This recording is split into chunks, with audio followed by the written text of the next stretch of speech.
एक रात मैं अपने ऑफिस से घर लौट रहा था, अपना यूजुअल रास्ता लेते हुए। घड़ी में रात के करीब 12:15 थे।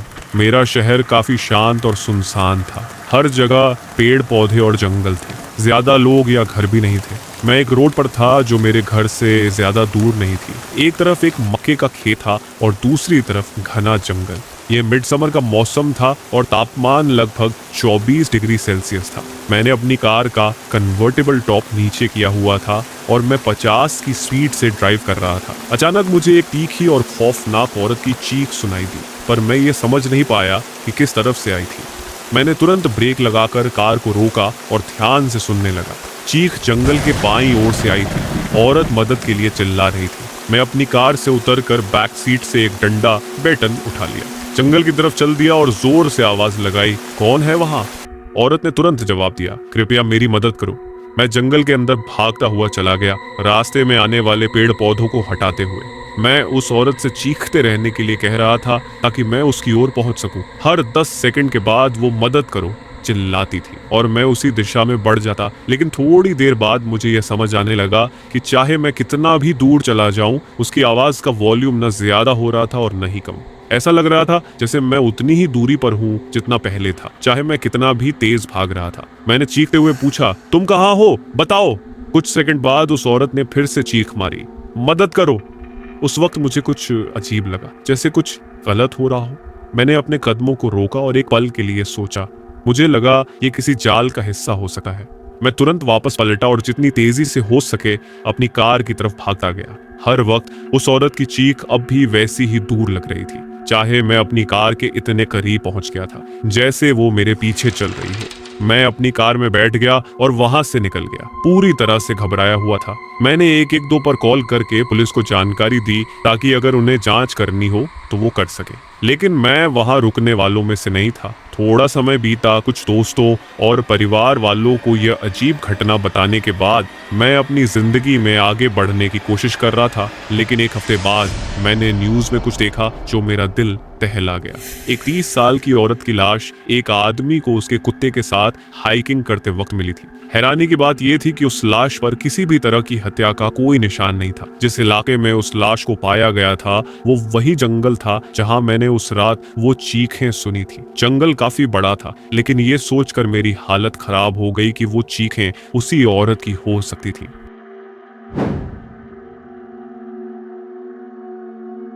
मेरी पहली गर्लफ्रेंड बनी जब मैं 17 साल का था।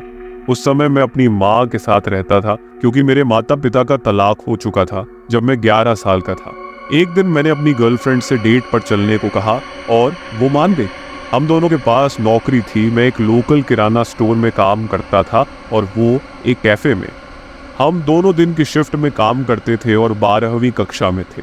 उस दिन मैंने उसे डेट पर चलने को इसलिए कहा क्योंकि वो शुक्रवार था और हमारे पास ज्यादा होमवर्क नहीं था। काम खत्म होने के बाद मैंने अपनी गर्लफ्रेंड को उसके घर से पिक किया और हम एक छोटे से रेस्टोरेंट में गए जो मेरे घर से 10 मिनट की दूरी पर था, क्योंकि उस समय मैं बस उतना ही खर्च कर सकता था। हमने खाना खाया और फिर उसके घर वापस चले गए ताकि कुछ और समय साथ बिता सके। तब तक रात हो चुकी थी। वो थोड़ी नाराज हो गई कि हमारी डेट इतनी छोटी क्यों थी, तो मैंने उसे बताया कि मैं उसे और कहीं नहीं ले जा सकता जहां पैसे देने पड़े। हमने तय किया कि हम एक नाइट ड्राइव पर जाएंगे। हमने शहर में थोड़ी देर ड्राइव की और फिर जंगल के पास एक खाली सड़क पर पहुंच गए। अंततः सड़क का पक्का हिस्सा खत्म हो गया और हम कच्ची सड़क पर पहुंच गए। तभी मुझे बहुत तेज पेशाब लगी और मेरी गर्लफ्रेंड को भी। मैंने गाड़ी साइड में रोक दी और हम दोनों बाहर निकल गए। जैसे ही हम गाड़ी से बाहर निकले, हमने एक बहुत ही अजीब और बदबूदार गंध महसूस की। मैंने सोचा कि शायद किसी और ने भी यहाँ आकर अपना काम किया होगा। मेरी गर्लफ्रेंड को तो इतनी बदबू लगी कि उसे उल्टी जैसा महसूस हुआ। मैंने उससे कहा कि जल्दी से निपटकर वापस गाड़ी में चलेंगे। हम थोड़ा सा आगे एक समतल जगह पर गए और वहीं अपना काम किया। जब हम वापस गाड़ी की तरफ आ रहे थे तो हमें बाईं तरफ से एक आवाज सुनाई दी, जैसे कोई टहनी टूट रही हो। मुझे लगा कि शायद कोई जानवर होगा, इसलिए हम जल्दी से गाड़ी की तरफ भागे। लेकिन जैसे ही मैं गाड़ी का दरवाजा खोलने लगा, मैंने डरावनी चीख सुनी। आवाज उसी दिशा से आई थी जहां हम पेशाब कर रहे थे। मैंने अपनी गर्लफ्रेंड से कहा कि वो गाड़ी में बैठ जाए और मैंने खुद जाकर जांच करने का फैसला किया। हालांकि उसने मुझे ऐसा न करने के लिए बहुत मना किया। मैंने गाड़ी के दरवाजे लॉक कर दिए और आवाज की दिशा में बढ़ा। तभी मैंने फिर से वो चीख सुनी और इस बार ये और भी करीब हुई। मुझे समझ में नहीं आया कि क्या करना चाहिए, लेकिन अचानक से मेरी हिम्मत खत्म हो गई। मैंने अपने फोन का फ्लैश ऑन किया और एक तस्वीर ली। फ्लैश के खत्म होते ही मैंने देखा कि वहां एक आदमी खड़ा था, सफेद शर्ट और काले स्ट्राइप्स में, और उसके सामने एक नीली तिरपाल पड़ी हुई थी। वो बस वहीं खड़ा था, बिना हिले। मैंने बिना कुछ सोचे तुरंत गाड़ी की ओर दौड़ लगाई, दरवाजा खोला, गाड़ी स्टार्ट की और पूरी स्पीड में वहां से निकल गया। मेरी गर्लफ्रेंड मुझसे बार बार पूछ रही थी कि आखिर हुआ क्या था। जब हम वापस शहर की ओर आए और उसके घर पहुंचे तो मैंने उसे बताया कि मैंने उस आदमी को नीली तिरपाल के साथ देखा था, बस यूं ही खड़ा हुआ। मैंने उसे वो फोटो भी दिखाई जो मैंने ली थी, और वो भी उतनी ही डर गई जितना मैं। उस रात उसने मुझे अपने घर रुकने दिया क्योंकि हम दोनों बहुत डरे हुए थे और अगला दिन छुट्टी का था। ये मेरे जीवन का सबसे डरावना अनुभव था। अब हम दोनों साथ नहीं हैं। मैं 23 साल का हूँ और वो 22 की है, लेकिन हम आज भी अच्छे दोस्त हैं।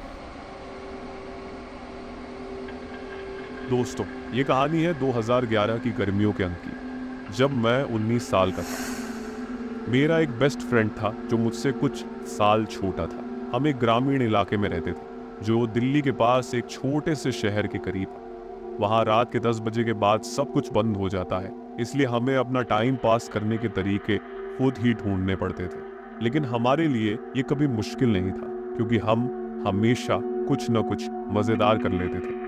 उस रात की शुरुआत काफ़ी सामान्य थी। पहले हमने मॉल में समय बिताया, फिर सड़कों पर ड्राइव करते हुए लड़कियों को देख रहे थे, जैसा कि कोई भी युवा लड़के करते हैं। जब हमें कोई सफलता नहीं मिली तो हमने बॉलिंग खेलने का फैसला किया, जहां हमने समय बिताया जब तक कि वो जगह बंद नहीं हो गई। उसके बाद हमने शहर के मेन स्ट्रीट पर पैदल चलने का फैसला किया, जहां हम एक एडवेंचर की तलाश में थे। हालांकि हम हमेशा खुद को सुरक्षित महसूस करते थे क्योंकि हमारे इलाके में अपराध कम ही होते थे। काफ़ी समय बीतने के बाद हम इस एक्टिविटी से बोर हो गए और वफल हाउस में खाने का सोचा, क्योंकि ये रात में खुली रहने वाली एकमात्र जगह थी। हमने खाया, फिर वॉलमार्ट की एक जल्दी विजिट की, लेकिन हमें अभी भी घर जाने का मन नहीं हो रहा था, इसलिए हमने कुछ ग्रामीण सड़कों पर ड्राइव करने का सोचा। यह हमारे लिए नया नहीं था, क्योंकि इस इलाके में खुद का मजा ढूंढना आम बात थी और रात में ड्राइव करना हमारा पसंदीदा समय बिताने का तरीका था। जिस सड़क पर हम अब चल रहे थे, वहां मैं पहले भी 1 या 2 बार ही दिन में गया था।